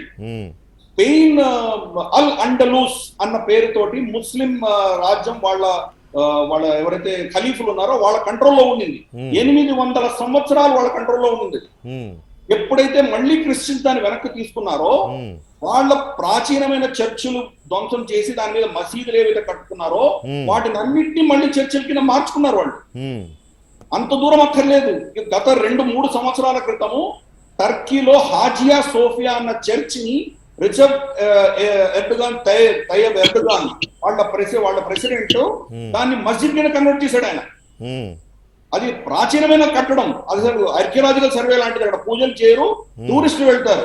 దాన్ని ఆయన మసీద్ కింద కన్వర్ట్ చేశాడు. ఇదేదో భారతదేశంలో యూనిక్ గా జరిగింది కాదు. ప్రతి దేశం కూడా వాళ్ళ సంస్కృతిని మళ్ళీ పునర్స్థాపించుకునే బాధ్యత వాళ్ళకు అటువంటి అవకాశం వచ్చినప్పుడు చేసి తీరాలి వాళ్ళు అని చెప్పి ముస్లింలందరినీ పంపించేసి వాళ్ళ మసీదులను ధ్వంసం చేస్తాను నేను అనట్లేదు. లక్షలాది మసీదులు దేశంలో ఏవైతే ఉన్నాయో మన భారతీయ సంస్కృతికి అప్పుడు ఉన్నటువంటి ఆలయాలను ధ్వంసం చేయకుండా వాళ్ళు కట్టుకున్న మసీదుల్ని ఎవరు ముట్టరు. వాళ్ళ మసీదులకి డెఫినెట్ గా గ్యారంటీ ఇస్తారు. ఇప్పుడు ఈ జ్ఞానవాపి మసీదు తీసుకుందాం. అక్కడ వచ్చి దొరికినటువంటి శివలింగం విశ్వేశ్వరుడు శివలింగం అని మేమందరూ త్రికరణ శుద్ధిగా నమ్ముతున్నాం. మా హిందువుల మనోభావం ఎంత తీక్షణంగా దెబ్బతిందో మీరు ఆలోచన చేయండి. 353 సంవత్సరాల వరకు అక్కడ దాన్ని వజూఖానా అంటారు. అంటే ముస్లింలు ప్రార్థన చేసుకునే ముందర వాళ్ళు ఒక ప్రక్రియలో వాళ్ళు కడుక్కుంటారు అనమాట. కాళ్ళు, చేతులు, ముక్కు, నోరు, చెవులు అన్ని కడుక్కుంటారు. అక్కడ ఉమ్మి తర్వాత వాళ్ళ చీమిడి ఆ శివుడి మీద పడింది అని మాకు ఇప్పుడు 353 సంవత్సరాలు ఆయన మీద పడింది అంటే మాకు ఎంతటి బాధ కలుగుతుందో అర్థం చేసుకోండి మీరు. ఇది సమాజానికి సంబంధించింది. బీజేపీకి సంబంధించిందో, యోగి ఆదిత్యనాథ్కి సంబంధించిందో, పార్టీకి సంబంధించింది కాదు. ఇందాక మీరు ఒక ప్రశ్న, మీరు ఫస్ట్ నేను 5 మంది పేరు చెప్తే మీరు అది రెలవెంట్ కాదు అని మీరు అన్నారు. దానికి బషీర్ అహ్మద్ గారు ఆయన స్టార్టింగ్ లోనే ఆయన చెప్పారు దీన్ని రాజకీయం చేస్తున్నారు బీజేపీ అని. రాజకీయ కోణంలోనే మొదలు పెట్టారు ఆయన ఆర్గ్యుమెంట్స్ అంతా కూడా. అందుకనే రెలవెంట్. బీజేపీ కానీ ఆర్ఎస్ఎస్ కానీ దీంట్లో ఇన్వాల్వ్ కాలేదు. అది ఫస్ట్ మనం ఫండమెంటల్ గా అర్థం చేసుకోవాలి. రెండవది ఇది ఒక మతపరంగా చేస్తున్నారు అని చెప్పి ఆయన చెప్తున్నారు. బీజేపీ ఆయననే దాని మన ముస్లిం లీగ్ పేరు మీద ఆయన ఒక పార్టీని నడిపిస్తూ ముస్లిం పేరు మీద ఓట్లు ఆయన అడుగుతూ ఆయన బీజేపీ మతతత్వ రాజకీయ చేస్తుండడంలో అంతకంటే హాస్యాస్పదమైనది ఇంకోటి లేదు. డెఫినెట్ గా I to agree with you. అది ఎంఐఎం కావచ్చు. ఒక మాట సార్ గిరిధర్ గారు, దర్శనం ఇచ్చారు కాబట్టి మళ్ళీ మాకు తిరిగి ఇవ్వాలని ముస్లింలను మేమే కోరుతాం. స్వచ్ఛందంగా దాన్ని మనకు హ్యాండ్ ఓవర్ చేస్తే సామరస్యతతోటి మనం దాన్ని పరిష్కరించుకోవచ్చు. వాళ్ళకి కావాలంటే మస్జిద్ ఇంకో దగ్గర. Right I to agree with you. నేను మొదటి నుంచి చెప్తున్నదే మీరు కూడా ఇందులో చెప్పారు. ఏంటి, ఎక్కడైతే వివాదాస్పదంగా హిందూ ఆలయాలని డెస్ట్రాయ్ చేసో లేకపోతే వాటిని కూలదోసో అక్కడ ఈ మసీదులు కట్టారో వాటి విషయంలోనే మేము పర్టికులర్గా ఉన్నాము. కానీ వాళ్ళని ఏదో ఇక్కడ నుంచి వెళ్ళిపోమనో లేకపోతే ఇంకో రకంగా మేము అనడం లేదు. వాళ్ళు విడిగా కట్టుకున్న వాటిని బ్రహ్మాండంగా చేసుకోవచ్చని మీరు అంటున్నా, నేను అదే చెప్తున్నా. కాకపోతే ఈ వివాదాలు పరిష్కారం కావాలి అనేదే పాయింట్. సరే, ఎలక్షన్లు వచ్చినప్పుడు జరుగుతాయంటే అది బీజేపీకి సంబంధించిన విషయం. మీలాగా హిందుత్వవాదులకు లేకపోతే హిందూ సమాజానికి సంబంధించిన వాళ్ళకి సంబంధించిన విషయం కాదు. మీరు బీజేపీ కాదు కాబట్టి నేను పొరపాటున స్టార్టింగ్లో బీజేపీ నాయకుడు అన్నాను. మా వాళ్ళు చెప్పారు బీజేపీ నాయకుడు అనొద్దన్నారండి, విశ్లేషకులు అనుమని చెప్పారండి అని చెప్పారు నాకు. Okay, I agree, I respect your feelings. Okay, కాకపోతే ఇక్కడ ఏంటంటే ఎలాగైతే ఇప్పుడు ఆల్ ఇండియా ముస్లిం లీగ్ అనే పార్టీ రాజకీయం అని బీజేపీని అంటుందో, ఎలాగైతే ఎంఐఎం పూర్తిగా మతతత్వాన్ని భుజాన్ని వేసుకొని మతతత్వాన్ని రెచ్చగొడుతూ ఏదో సెక్యులర్ భావాలు ఊదరగొట్టే ఎంఐఎం ఎలా ఉంటుందో బీజేపీకి కూడా అలాంటి ముద్రే ఉంది. బీజేపీ కూడా మతతత్వ పార్టీ అనే ముద్రే ఉంది తప్ప బీజేపీ ఏదో సెక్యులర్ పార్టీ అనే ముద్రే లేదు బీజేపీకి. మనం అనుకుంటాం ఏంటంటే హిందువులం కాబట్టి హిందువుల కోసం మాట్లాడుతున్న పార్టీ కాబట్టి మనం పూర్తిగా ఓపెన్గా అనలేకపోవచ్చు, కానీ దానికి ఆ ముద్రే ఉంది. మనమేమి సర్టిఫికేట్ ఇచ్చే పరిస్థితిలో లేవు. రైట్, ఇక్కడ పాయింట్ ఏంటంటే ఇవాళ కాశీ వివాదం కానీ, తాజ్మహల్ వివాదం కానీ, లేకపోతే మధుర శ్రీకృష్ణ వివాదం కానీ, కర్ణాటకలో జామియా మసీద్ వివాదం కానీ, వీటితో పాటుగా ఇప్పుడు 2 తెలుగు రాష్ట్రాల్లో కూడా కనపడుతున్నాయి. అదేంటి అంటే ఇక్కడ క్లియర్గా చెప్తున్నా నేను ప్రేక్షకులకు కానీ అందరికీ, ఇక్కడ వివాదాలు రాజేయడం కానీ లేకపోతే వాటిని ఇష్యూ చేయడం కానీ నా ఉద్దేశం కాదు. కానీ కొన్నింటిని ఐడెంటిఫై చేశారు. ఎవరు చేశారు అని అంటే ఎవరో చేశారు. అది ఎవరు చేశారు ఇప్పుడు నేను బీజేపీ చేసిందని అనలేను, ఎందుకంటే బీజేపీ చేసిందని నా దగ్గర ఆధారాలు లేవు. కానీ ఇప్పుడు ఎలాగైతే జ్ఞానవాపి దాంట్లో శివలింగం ఉంది అనేది ఎట్లా వచ్చిందో ఇష్యూ అట్లాగే వస్తున్నాయి. అందులో భాగంగానే మన జోగులాంబ ఆలయంలో అలంపూర్ జోగులాంబ శక్తిపీఠం జోగులాంబ ఆలయ ప్రాంగణంలో చిన్న మసీదు ఉంది, దర్గా ఉంది. అక్కడ ప్రార్థనలు ముస్లిం ప్రార్థనలు అవి జరుగుతూ ఉంటాయి. ఇప్పుడు దాని మీద వివాదం స్టార్ట్ కాబోతుంది త్వరలో. ఆల్రెడీ మొదలెట్టేశారు. ఒక్క నిమిషం సార్ ప్లీజ్, గిరిధర్ గారు ఒక్క నిమిషం, let me say something to people. And రాజమండ్రిలో ఔరంగజేబు కాలంలో ఎప్పుడో 100 సంవత్సరాల క్రితం రాజమండ్రి మెయిన్ రోడ్లో ఔరంగజేబు గారు నిర్మించిన మసీదు ఒకటి ఉందట. అది ప్రస్తుతం పురావస్తు శాఖ ఆధీనంలో ఉంది. నేను రాజాసింగ్ అన్నారు ఏమని, అక్కడికి కూడా వచ్చి దాని సంగతి కూడా తేలుస్తా అని అన్నారు. దాంతో అక్కడ అలజడి మొదలైంది. నువ్వు ఎట్లొస్తావో రా అని అక్కడ ముస్లిం వాళ్ళ ప్రీస్ట్ అనుకోవచ్చు, అక్కడ వాళ్ళ ఇమామ్స్ ఎవరు ఉంటారు కదా, వాళ్ళు నువ్వు ఇక్కడికి దీన్ని ఎలా వివాదం చేస్తున్నావు నువ్వు కావాలని వాళ్ళు అన్నారు. నేను అనేది ఇవి ఎందుకు వస్తున్నాయి అనేది, అసలు జోగులాంబ టెంపుల్ కానీ లేకపోతే రాజమండ్రి మసీదు కానీ లేకపోతే ఇందాక విజయవాడలో ఆయన అన్నారు పైన కనకదుర్గ అమ్మవారి కింద దర్గా ఉందని, అదొకటి గుర్తుంది డిబేట్. బషీర్ అహ్మద్ గారు, మీరు ఎక్కడ తీసుకున్నా ఇలాంటి పరిస్థితి కనపడుతోంది. నేను అదే ఇందాక చెప్తున్నా, మెజారిటీ ప్లేసెస్లో విడిగా కట్టిన మసీదులు విడిగా కట్టిన దర్గాలు లేకపోలేదు, చాలా ఉన్నాయి, వేల సంఖ్యలో ఉన్నాయి భారతదేశంలో కానీ భారత ఉపఖండంలో కానీ. వాటి గురించి అసలు డిస్ప్యూట్ లేదు. ఈ కలిసి ఉండే సెక్యులర్ కంట్రీలో ఎలాగైనా ఉండొచ్చు, అదేం పెద్ద ఇష్యూ కాదు. కానీ ఆ రాజుల కాలంలోనో లేకపోతే ఈ నిజాం లాంటి నియంత్రణ కాలంలోనో ఆ రజాకార్ల నిజాంలో కూడా అంత పెద్ద దుర్గుణాలేమి చెప్పరు, ఏదో 1-2 సందర్భాల్లో తప్ప. ఈ రజాకార్ల కాలంలోనో సంథింగ్ ఇలాంటి సందర్భాల్లోనే ఇలాంటి డిస్ప్యూట్స్ జరిగినాయి. హిందూ ఆలయాలని ధ్వంసం చేసి అక్కడ మసీదు కట్టడం ఏదో మరి అదొక రకమైన యుగోనో లేకపోతే వీళ్ళు ఉండకూడదనే ఉద్దేశమో ఏమన్నా కానివ్వండి, ఇగో ఇక్కడే వస్తుంది డిస్ప్యూట్. ఇప్పుడు జోగులాంబ, నేను చెప్పిన జోగులాంబ టెంపుల్ అదొక శక్తిపీఠం, శతాబ్దాలు కాదు, ఎన్ని వందల సంవత్సరాల చరిత్ర ఉందో చెప్పలేము జోగులాంబ ఆలయానికి. అక్కడ మధ్యలో ఉంది, ఖచ్చితంగా జోగులాంబ ఆలయమే ముందు ఉంటుంది, అందులో సందేహమే లేదు కదా. ఎందుకంటే భారత దేశమే హిందూ మూలాల మీద పుట్టిన దేశం, ఇది సంస్కృతి ఇది. అలాగని చెప్పి ఏ సంస్కృతిని చిన్నది చేసే తక్కువ చేసే సంస్కారహీనత మనకు లేదు, మన ఈ దేశ పౌరులు ఎవరికి లేదు. సో వీటి విషయంలో ఏం చేయాలనేదే ప్రశ్న. బషీర్ అహ్మద్ గారు ఏమని చెప్తారా? ఇప్పుడు నేను కొద్దిగా నాకు మీరు కాస్త టైం ఇవ్వాలి. ఇప్పుడు 2021లో అక్కడ పూజ చేసుకోవడానికి అనుమతి ఇవ్వాలి అని చెప్పి ఓ పిటిషన్ వేశారు.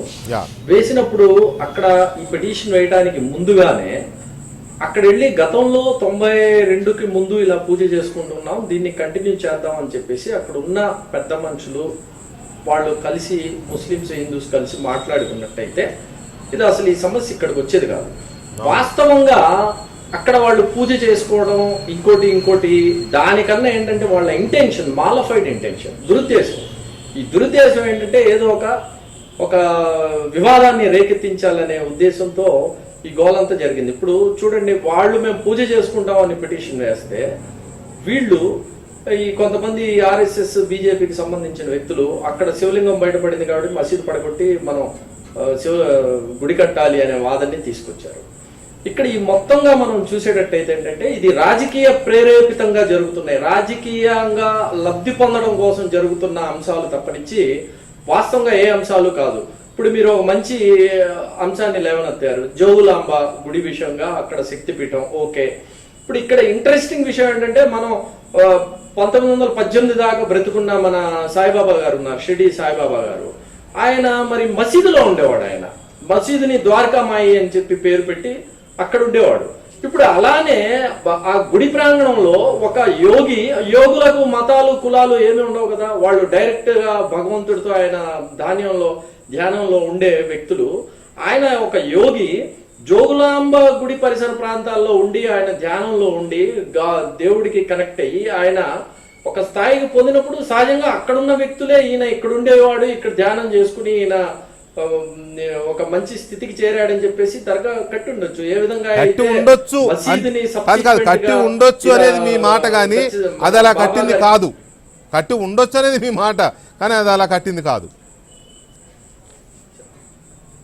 సరే నేను చెప్తున్నా, మీరు అడిగిన నేను చాలా లెంతీగా రాసుకున్నా, ఎందుకంటే చాలా లెంతీగా ఆర్గ్యుమెంట్స్ వచ్చాయి. దానికి సమాధానం చెప్పాల్సిన బాధ్యత నా మీద ఉంది కాబట్టి నేను ప్రతి పాయింట్ నేను ఇక్కడ నోట్ చేసుకున్నాను. నాకు కనుక మీరు అవకాశం ఇస్తే నేను చెప్పండి నేనే అడ్డుపట్టలేదుగా, చెప్పండి.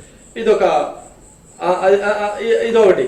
సెకండ్, ఇంకోటి వచ్చేసి ఇప్పుడు గుళ్ళని పడగొట్టారు, గుళ్ళని ధ్వంసం చేశారంటే గుళ్ళని పడగొట్టేది, గుళ్ళని ధ్వంసం చేసేది దాని వెనుక ఉన్న రీజన్ ఏంటంటే సంపద కోసం చేశారు తప్పనిచ్చి అక్కడ ఉన్నటువంటి ఆ స్ట్రక్చర్ ని పడగొట్టాలి, లేకుంటే ఇంకోటి చేయాలనే ఉద్దేశంతో చేయాలి. ఒక ఇంట్రెస్టింగ్ ఫ్యాక్ట్ మీకు చెప్తాను. ఈయన ఔరంగజేబు ఆయన చక్రవర్తిగా ఉన్నప్పుడు గోల్కొండ నుంచి ఇది కప్పం పంపించలేదని చెప్పేసి ఇక్కడ పంపించాల్సిన రాజు గోల్కొండ కోటలో ఒక మసీదును కట్టుకుని ఆ మసీదు కింద మొత్తం సంపదను దాచిపెట్టాడని తెలుసుకున్న ఈయన ఔరంగజేబు ఆ మసీదును పడగొట్టించి ఆ మసీదు కింద ఉన్నటువంటి మొత్తం సంపదని తరలించి తీసుకుని వెళ్ళి రాజ్యానికి తీసుకెళ్లిన పరిస్థితి. ఇక్కడ మనం గమనించాల్సింది ఏంటంటే గతంలో కనుక మనం చూస్తే ఈ బ్యాంకులు ఇవి లేవు కాబట్టి ఈ సంపదను మొత్తం తీసుకెళ్లి గుడుల్లో నిక్షిప్తం చేసేవాళ్ళు. ఇప్పుడు కూడా మీరు చూస్తూనే ఉంటారు, గుప్త నిధుల కోసం అక్కడ తవ్వారు, ఇక్కడ తవ్వారు, దాన్ని తీశారు. దీని వెనక రీజన్ ఏంటంటే నిధులన్నీ అక్కడ దాచేవాళ్ళు. అక్కడ కనుక దేవుడి గుళ్ళో కనుక దాచితే దేవుడు చూస్తూ ఉంటాడనే భయం కొద్దీ ఎవరు దొంగలు కూడా వెళ్ళరు అనే ఉద్దేశంతో దాచేవాళ్ళు. ఆ విషయాన్ని తెలుసుకున్న రాజులు ఆనాడు దండయాత్రలు చేసేవాళ్ళు, అందులోంచి ఆ నిధుల్ని తీసుకెళ్ళడం కోసం ధ్వంసం చేసి ఉంటారు తప్పనిచ్చి ఇది మత ద్వేషంతో కానీ మీ మాటకి నేను మీ మాటకు అడ్డొస్తున్నా. మీ మాట అంటే మీరు చాలా చెప్పాల్సినవి ఉన్నాయి అన్నారు, కానీ మీ మాటకు అడ్డొస్తున్నా నేను. నిధుల కోసమో లేకపోతే వాళ్ళు దాచిపెట్టిన సంపద కోసమో ఈ ఆలయాల్ని వీటిని ధ్వంసం చేశారు. ఉదాహరణకి గోల్కొండ మసీద్ అలా చేసిందని ఎగ్జాంపుల్ చెప్పారు కదా. ఒకవేళ అదే అనుకుంటే ఇవాళ జ్ఞానవాపి దగ్గర జరిగిన దాన్ని సంపద కోసం ఆలయాన్ని ధ్వంసం చేసి వదిలేస్తే అనుకోవచ్చు, కానీ అక్కడ మసీదు కట్టారే. ధ్వంసం చేసిన దగ్గర మళ్ళీ మసీదు కట్టారంటే ఆ ఉద్దేశమే వేరు కదా. మతోన్మాద ఒక మతాన్ని సహించలేని ఉద్దేశమే కనపడుతోంది అక్కడ. ఆమె రైట్? ఇప్పుడు ఇక్కడ జ్ఞానవాపికి సంబంధించిన అంశం ఏంటంటే సంవత్సరానికి ఒకసారి పూజ చేసుకునేవాళ్ళు మేము వెళ్ళి పూజ చేసుకుంటాం అని చెప్పేసి వాళ్ళు కోర్టులో వెళ్ళి కేసేశారు. ఆ పూజ చేసుకోవడానికి కోర్టులో కేసేసేదాకా కాకుండా స్థానికంగా అక్కడున్న ముస్లింలు హిందువులకు మంచి ఫ్రెండ్షిప్ ఉంది. బిస్మిల్లా ఖాన్ గారు బనారస్ గురించి ఆయన చెప్పుకుంటూ వస్తూ ఎక్సలెంట్ గా ఆయన చెప్పాడు. ఆయనకున్న మిత్రులు ఎవరు, వాళ్ళు ఎలా ఎలా కలిసిమెలిసి ఉన్నారు, గుళ్ళో ఎలా వెళ్ళి ఆడుకున్నారు, ఇవన్నీ కూడా ఆయన చెప్పున్నాడు. దీన్ని దురుద్దేశంతో వివాదం చేయాలని చేశారు. ఆ వివాదం కాకుండా బాబు మేము గతంలో మేము ఇలా చేసేవాళ్ళం, ఇలా చేసేవాళ్ళం కదా, దీన్ని పునరుద్ధరించి మనం ఇలా చేద్దామని చెప్పేసి ఒక మంచి సదుద్దేశంతో చేస్తున్నట్టయితే కనుక ఇంత ఇది వచ్చేది కాదు. మీరు అడిగింది ఏంటి, అక్కడ అడిగింది ఏంటి, మేము పూజ చేసుకుంటాం అనే మాట అడిగారు. కానీ ఈ వివాదాన్ని తీసుకెళ్తున్నారు. జ్ఞానవాపి ఈ మసీదు, ఈ జ్ఞానవాపి మసీదులో ఏదో గుడి ఉంది, మేము గుడి కడతాం అనేది ఒక కొత్త వివాదాన్ని రేకెత్తించారు. ఇప్పుడు ఇంకోటి చూడండి, నేను మన సర్దార్ పటేల్ గారు ఉన్నారు. సర్దార్ పటేల్ గారు సోమనాథ్ ఆలయాన్ని పునరుద్ధరించారంటే ఆయన దేనికి పునరుద్ధరించాడు? ఆయన పరమపద ప్రాప్తి కోసం, నేను స్వర్గానికి వెళ్ళాలి, నేను శివుడిని కొలుస్తున్నాను కాబట్టి నాకు మంచి జరగాలని చెప్పేసి ఆయన దాన్ని పునరుద్ధరించాడు తప్పనిచ్చి ఓట్ల రాజకీయం కోసం చేయలా.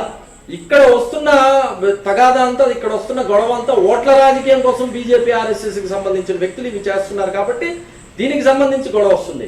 మీరు ఇంకొక ఆరోపణ చేశారు, ఇండియన్ యూనియన్ ముస్లిం లీగ్ పార్టీ అని చెప్పేసి మీరు పెట్టుకుని మీరు మతపరమైన రాజకీయాలు చేస్తున్నారని.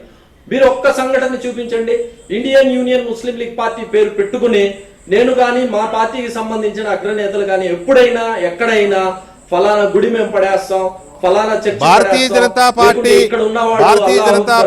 పేరులో భారతీయ జనతా పార్టీ సార్ మీరే చెప్పండి నేను మిమ్మల్ని అడ్డే జస్ట్ సబ్మిషనే, మిమ్మల్ని ఆపడం లేదు. భారతీయ జనతా పార్టీ పేరులో హిందూ అనే పేరు లేకపోయినా హిందూ మతతత్వ పార్టీ అంటున్నారు అందరూ, దాన్ని వ్యతిరేకించేవాళ్ళు. మీరు ఆల్ ఇండియా ముస్లిం లీగ్ అని మీరు ముస్లిం అని పెట్టుకున్నారు, ఆయనేమో మజ్లిస్ ఇత్తహాదుల్ ముస్లిం అని ఆయన పెట్టుకున్నాడు. అందులో పేరులోనే మతం పేరు పెట్టుకున్నప్పుడు అనకుండా ఎలా ఉంటారు, అక్కడ పేరు లేకుండా అంటున్నప్పుడు?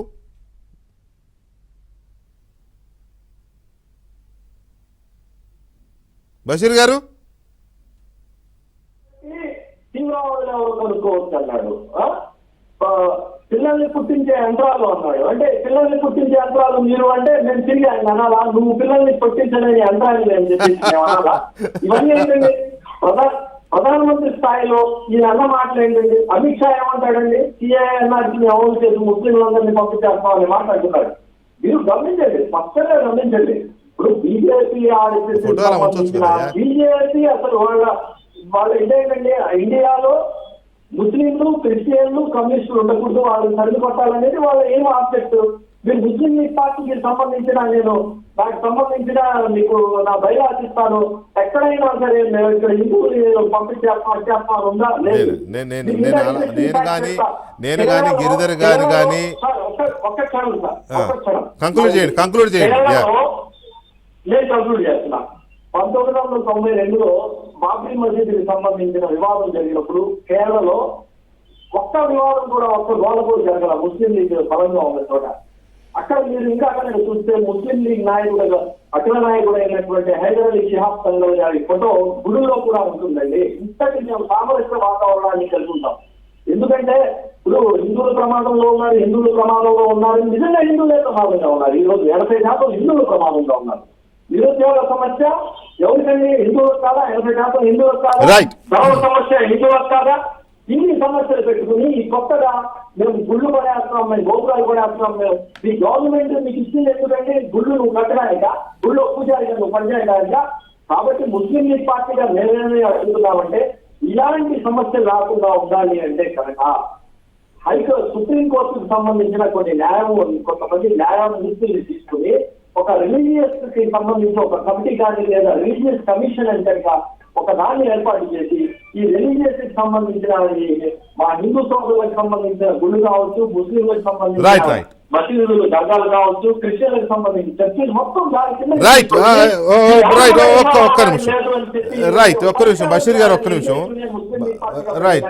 బషీర్ గారు ఒక్క నిమిషం. నేను కానీ గిరిధర్ గారు కానీ మిమ్మల్ని హిందువులు వెళ్ళిపోమంటున్నారని లేదా మీ పార్టీ సిద్ధాంతం అదే అని కానీ మేము అనలా. కాకపోతే ఏంటంటే పార్టీ పేరులోనే అలా పెట్టుకున్నారు. ఎస్, మీరు you're representing that particular religious అనే ఉద్దేశంతో పెట్టుకునే తప్పేం లేదు. అలా పెట్టుకోవడం తప్పని ఎవరంటారు? అది కాదు. ఏమీ లేని బీజేపీ పేరులో హిందూ అనేది లేదు, లేకపోయినా వాళ్ళ సిద్ధాంతం అలా ఉంది అనే ఉద్దేశంతోనే కదా మతతత్వం ఒకటికి 100 సార్లు గుచ్చి పొడుస్తూ ఉంటారు. దాన్ని దృష్టిలో పెట్టుకుని అనడం తప్ప ఇంకోటి లేదు. Right, point number 1. Point number 2, Prasad గారు, గిరిధర్ గారు లాస్ట్లో తీసుకుంటాను. ప్రసాద్ గారు ఇక్కడ ఏంటంటే బ్రీఫ్గా చెప్పండి సూటిగా, ఏంటంటే ఎంత సెన్సిటివ్గా ఉందంటే అల్టిమేట్గా గిరిధర్ గారు ఏం మాట్లాడినా, మీరేం మాట్లాడినా, నేనేం మాట్లాడినా, లేకపోతే వారు బషీర్ అహ్మద్ గారు మాట్లాడినా, ఓవైసీ గారు ఏం మాట్లాడినా, court is final, court of law ఏం చెప్తే అదే జరుగుతుంది. ఎలాగైతే అయోధ్య రామ మందిర్ బాబ్రీ మసీద్ విషయంలో జరిగినట్టుగానే. కానీ ఇష్యూ సెన్సిటైజ్ అవుతున్నాయి. ఎంత సెన్సిటైజ్ అవుతున్నాయంటే జోగులాంబ టెంపుల్లో ఉన్న చిన్న దర్గాని ఇష్యూ చేయబోతున్నారు అనే విషయం తెలిసి అక్కడ విజువల్స్ తెప్పించడం కోసం నేను ఇవాళ ట్రై చేస్తే నాకు అందిన సమాచారం ఏంటంటే అక్కడికి వెళ్ళడానికి భయపడుతున్నారు. అక్కడికి వెళ్ళి మామూలుగా విజువల్స్ తీసుకోవడానికి టెంపుల్ లోపలంటే తీనివ్వరు, ఏది గర్భగుడిలో తీనివ్వరు, కానీ మామూలు ప్రాంగణంలో కూడా వెళ్ళడానికి భయపడే పరిస్థితి ఉంది. ప్రసాద్ గారు, ఈ సిచ్యువేషన్ రాజమండ్రిలో ఆల్రెడీ స్టార్ట్ అయింది. ఇది మంచిది కాదు. దీన్ని ఎలా ఆపాలి, దీన్ని ఎలా ప్రజల్లో మనకున్న ఆ సెక్యులర్ కంట్రీ అనే దాన్ని ఎలా కాపాడుకుంటూ ఈ ఫ్రెండ్లీ దీన్ని ఎలా కాపాడుకోవాలి? ప్రసాద్ గారు, ముందు వరకు భారతదేశంలో ఈ మతపరమైన రాజకీయాలు, మతపరమైన విశ్వాసాలకు సంబంధించి పెద్దగా చర్చ జరగలేదు. అద్వానీ గారు రథయాత్ర మొదలుపెట్టిన తర్వాత కొంత బీజేపీలో ఒక ఎజెండా మొదలైంది. ఆ ఎజెండా మొదలైనప్పుడు ఈవెన్ మీకు మోడీ గారి ప్రభుత్వం వచ్చిన తర్వాత కూడా రామారావు గారు అఖండ భారతే మా లక్ష్యం అని చెప్పి ఇక్కడి నుంచి పాకిస్తాను, ఆఫ్ఘనిస్తాన్ వరకు, కందహార్ వరకు చెప్పుకొచ్చాడు. తర్వాత ఆయన సవరించుకున్నాడు అనుకోండి. అంటే బీజేపీ పుట్టుకే, రాజకీయ పుట్టుకే ఎక్కడి నుంచి వచ్చింది? ఆర్ఎస్ఎస్ నుంచి వచ్చింది. ఆర్ఎస్ఎస్కి చాలా విభాగాలు ఉన్నాయి. అందులో ఇది ఒక పొలిటికల్ విభాగం ఏదంటే బీజేపీ. అంటే ఆర్ఎస్ఎస్ చెప్పింది బీజేపీ చేస్తుందా, లేదంటే బీజేపీ ఎజెండా వేరు అంటే తర్క వితర్కాలు 2 రకాలుగానే ఉన్నాయి. ఆర్ఎస్ఎస్ చెప్పినట్టే చేయమంటారు, కానీ ఆర్ఎస్ఎస్ హెడ్ క్వార్టర్స్కి వెళ్లకుండా ఏ బీజేపీ నాయకుడు ఉండడానికి అవకాశం లేదు. నాగపూర్ హెడ్ క్వార్టర్స్ గా ఉన్న ఆర్ఎస్ఎస్ కార్యాలయం, ఆర్ఎస్ఎస్ బీజేపీల గురించి వద్దులేండి, ఎందుకంటే మనకు టైం తక్కువ ఉంది. ఆర్ఎస్ఎస్ బీజేపీల సంబంధ బాంధవ్యాల గురించి ఈ దేశంలో చిన్న పిల్లోడికి కూడా తెలుసులే. కానీ అప్పుడు ద్వంద్వ సభ్యత్వం అనే గొడవ కూడా వస్తేనే గవర్నమెంట్ పడిపోయింది. కాబట్టి ఈ మతపరమైన ఎజెండా అనేది అది లోపై గారిగా ఉందా, బయటకు ఉందా అనే కంటే ఈ మధ్య కాలంలో అంటే మోడీ గారు సెకండ్ టైం వచ్చిన తర్వాత మొదటిసారి కూడా అది రాహుల్ గాంధీ గారు కాశీ వెళ్ళాడు, రాహుల్ గాంధీ అక్కడికి వెళ్ళి దండం పెట్టాడు, ఇక్కడికి వెళ్ళి మన కాషాయ రంగు వేసుకున్నాడు అనేది ఈ రకమైన ప్రచారాన్ని బీజేపీలోని కొన్ని వర్గాలు చేసాయి. బీజేపీ చేసింది అన్నది బీజేపీలోని కొన్ని వర్గాలు చేసాయి. జమ్మూ కాశ్మీర్ వర్గాలు తప్పే ఉంది. కాంగ్రెస్ పార్టీ ఒక పార్టీ కాబట్టి బీజేపీ ఒక పార్టీగా చేసింది, తప్పే ఉంది చేసి పట్టుకొచ్చారు. కానీ ప్రభుత్వం నడిపినప్పుడు కూడా ముఫ్తీ సయ్యద్ మాట వినబడుతుందా మీకు? మనం గమనించాల్సింది ఏంటంటే ఈవెన్ కేరళ ముస్లింని పెట్టారు. అంటే ముస్లిం హిందూ వ్యతిరేక అనేది పక్కన పెట్టండి. ఇప్పుడు నడుస్తున్నది ఏంటంటే ఇప్పుడు ఆంధ్రప్రదేశ్ వరకు తీసుకోండి. ఆంధ్రప్రదేశ్ తెలంగాణలో గత ఏడాది రాజేష్ సింగ్ గారు కానీ బీజేపీ నాయకులు కానీ నగరాల పేర్లు మారుస్తాము, భాగ్యనగర్ అనౌన్స్ చేస్తాము, నిజామాబాద్ పేరు మారుస్తాము, ఒకటి బయటకు చెప్తున్నారు. నేను చెప్పినా వినపడలేదు, మీరు చెప్పినా వినపడదులేండి. అది తర్వాత అసలు ఆంధ్రప్రదేశ్ లో నెల్లూరులో బారాసాహి దర్గా ఉంది. ఎంతమంది హిందువులు వెళ్తారండి? మతాన్ని బీజేపీని వేరు చేసి చూడడం. అంటే ఇక్కడ అది టెలిఫోన్ లైన్ ప్రసాద్ గారికి సిగ్నల్ అది లైన్ కట్ అయిందిలేండి. నేను చెప్పినా వినపడదు, మీరు చెప్పినా వినపడదు. గిరిధర్ గారు, సరే ఓవరాల్గా ఫైనల్గా ఇక్కడ మనకి ఏంటంటే ఈ రకమైన sensitisation of the issue, point is point, issue is issue. Justification ఎవరిది వాళ్ళకే జస్టిఫికేషన్ లాగా అనిపిస్తుంది. కానీ హిందూ ఆలయాల పునాదుల మీదనే చాలా చోట్ల ఈ మసీదులు నిర్మించబడ్డాయి కేవలం మతపరమైన ద్వేషంతో. ఆనాటి మత విద్రోహక శక్తులు అనొచ్చేమో వాటిని, అప్పుడు అందులో డౌటేం లేదు. కాబట్టి ఇప్పుడు వాటి విషయంలో ఏదన్నా వివాదం వస్తే కోర్టులకు వెళ్తారు, కోర్టులు పరిష్కరిస్తాయి, దానికి కట్టుబడి ఉంటాం అందరం, మీరైనా నేనైనా. కానీ ఏమవుతుందంటే ఈలోగా సెన్సిటివ్ అయిపోతున్నాయి. నేను ఇప్పుడు చెప్పాను కదా, జోగులాంబ టెంపుల్ ఎగ్జాంపుల్ చెప్పాను కదా. సో ఇటువంటి వాటి విషయంలో ఇక ముందు ఎలా ఉంటే బాగుంటుంది అనే కంక్లూజన్కి వస్తే మంచిదేమో. అంటే ఈ చర్చలోనైనా చూసేవాళ్ళు వింటారు, వాళ్ళు ఎలా చేసేయడం అవనివ్వండి. బ్రీఫ్గా ప్లీజ్ గిరిధర్ గారు. ఒక్క 2 అంశాలు బషీర్ అహ్మద్ గారు చెప్పింది నేను ఆన్సర్ ఇచ్చి తొందరగా ఆన్సర్ ఇస్తాను. నేను టైం తక్కువ ఉంది, 2-3 minutes లో కంక్లూడ్ చేయండి ప్లీజ్. కంక్లూడ్ చేస్తాను, తొందరగా కంక్లూడ్ చేస్తాను.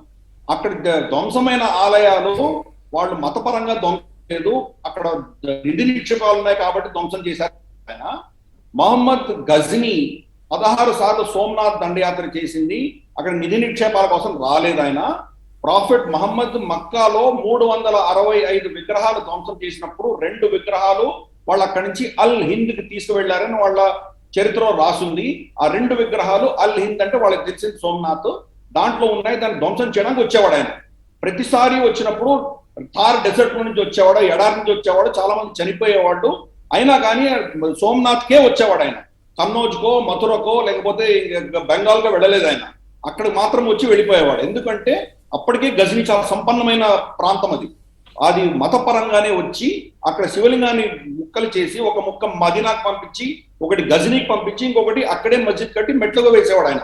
కాబట్టి అది మతపరంగానే జరిగింది, అక్కడ ధనం నిక్షేపం కోసం చేయలేదు. ఫస్ట్.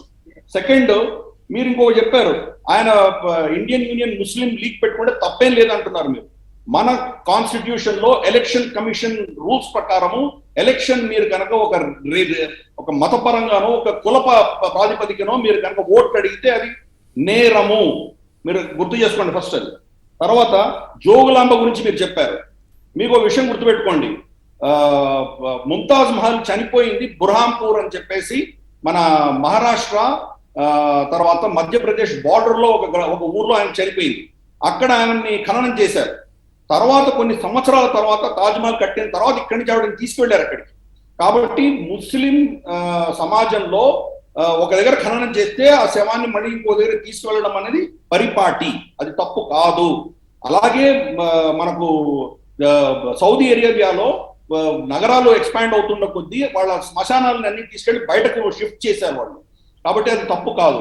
ఈ రోడ్డు మధ్యలో కట్టిన మజార్లను వాళ్ళు తీసుకొని వెళ్ళి వాళ్ళ శ్మశానంలో పెట్టుకోవచ్చు, అది వాళ్ళ మతాన్ని ఒప్పుకుంటుంది, వాళ్ళ మతం అలాగే చెప్తుంది. దానికి పూజ చేస్తే తప్పు, అది షిర్క్ అని వాళ్ళ మతం చెప్తుంది. ఇంకో విషయం, మస్జిద్కి సంబంధించి మీరు మాట్లాడారు. మస్జిద్ అనేది ఒక హిందువుల లాగా ప్రాణ ప్రతిష్ఠ ఉన్నటువంటి ప్రాంతం కాదు, అది ప్రార్థనా మందిరం మాత్రమే. ప్రాఫెట్ మహమ్మద్ స్వయాన ఆయన నమాజ్ చేసినటువంటి మస్జిద్ మక్కాలో సౌదీ ప్రభుత్వం దాన్ని కూల్చివేసి అక్కడ షాపింగ్ కాంప్లెక్స్, క్యూ కాంప్లెక్స్ కట్టారు వాళ్ళు. కాబట్టి మసీదులను వాళ్ళు ధ్వంసం చేస్తారు, వారు కొత్తది కట్టుకుంటారు. ఔరంగజేబు గోల్కొండలో ధ్వంసం చేసిన మసీదు వాళ్ళ మతపరంగా తప్పు కాదు, అది అర్థం చేసుకోవాలి. ప్రార్థన మందిరం ఎక్కడైనా చేసుకోవచ్చు, రోడ్డు వాళ్ళు చేస్తారు కదా, ఆఫీసులో కూడా చేసుకుంటారు ఆ టైంకి. కాబట్టి అది వాళ్ళ మతపరంగా తప్పు కాదు. కాబట్టి వాళ్ళు జ్ఞానవాపి మస్జిద్ లాంటివి ఏవైతే హిందూ పవిత్రమైన క్షేత్రాల్లో వాళ్ళు కబ్జా చేసుకున్నారో వాటి నుంచి వాళ్ళు మస్జిదులు వేరే దగ్గరికి మార్చుకోవచ్చు, దాంట్లో తప్పు లేదు, వాళ్ళ మతం ఒప్పుకుంటుంది. అలాగే ఈ మజార్లన్నీ కూడాను వేములవాడలో కానీ లేదా మనకు జోగులాంబలో కానీ ఇతరత్ర ఎక్కడైనా పెట్టుకుంటే కానీ దాన్ని మర్యాదాస్పదంగా వాళ్ళు తీసుకెళ్ళి అక్కడ పెట్టుకోవచ్చు. కానీ వాళ్ళు ఎందుకు చేయరు అంటే కనుక హిందువుల మీద ఆధిపత్యం చూపించడానికి, హిందువులను హేళన చేయడానికి వాళ్ళు చేసినటువంటి ఈ చర్య. వీళ్ళు ఇప్పుడున్న వాళ్ళు చేశారని అనట్లేదు, వాళ్ళ పూర్వీకులు ఎప్పుడో ఔరంగజేబులు ఎవరు చేశారో మనకు తెలియదు. కానీ వీళ్ళు దాన్ని మార్చేటువంటి శక్తి స్తోమత లేదు. వీళ్ళకి ఉన్నటువంటి నేతృత్వం వీళ్ళని హిందువుల పట్ల ఒక హీనభావము, వాళ్ళ ఒక వ్యతిరేకత దాంతో పట్టి పోషిస్తున్నారు. కాబట్టి సమస్యలు ఇలాగే ఉంటాయి.